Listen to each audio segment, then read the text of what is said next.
Jatend migao mar somo migoso gamba okwayo jonyuol kod jopuonjre mowinjo riwre kod mbalariany mondo ohore nyaka tarik 15 dweni kama ibiro yaw mbui mag mbalariany duto mar yango omenda mag kit somo duto ma ichiwe mbalariany ma pacho kae.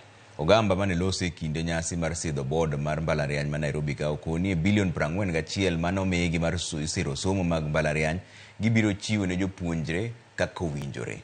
Jopuonj ni kod ler mar wachni. Jopuonjre ma owinjo riwre kod mbalariany chakre juma manyien biro rito nyaka tarik 15 dwe mar aboro mondo mi ketnegi e mbui mag skunde omenda mar somo ma owinjo gichul bang' sirikal dwoko piny nengo mar somo kod 15 nyaka 40.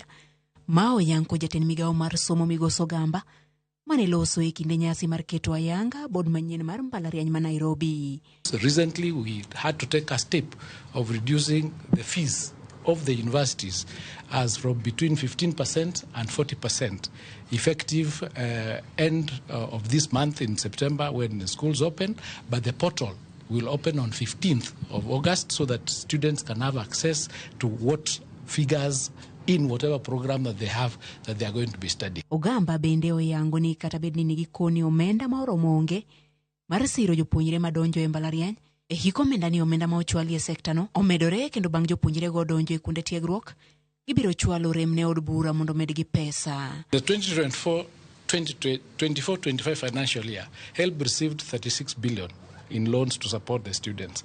25-26, it has received 41 billion. Is that an increment or a reduction?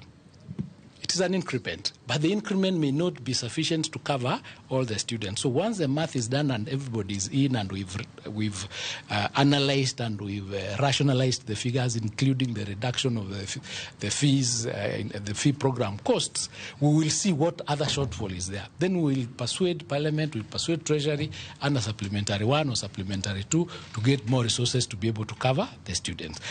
Migao ni osingo tieko chuth ng'ur ma osebedo mag jopuonj mag mbalariany kendo Ogamba osingo ni gidhi chopo e winjruok kod riwruok mar wasu kapok oyaw mbalariany ma pacho ka dwe mar 9.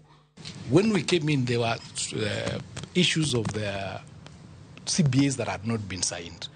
2 cycles, 3 cycles, internal and external. We managed to sort out the external one, and right now they are negotiating for the 25-29 CBA cycle. So that negotiation is going on, and we've had a good relationship with them. We've discussed and said, let us deal with because it is early, it's not at the end of the cycle, it is possible to resolve whatever issue that is pending, so that by the time we are reaching maybe the end of the year, it will be resolved. So, and kopogore kod mpaka mar jopuonjre mariwore kod mbalariany higani, jopuonjre mamoko bende oseoro omenda gi mag somo e mbalariany kamoko osechako yudo omenda mar chiemo kod dak e bengi maggi. Judith Omondi, Ramogi TV. Jopuonjre ma nurses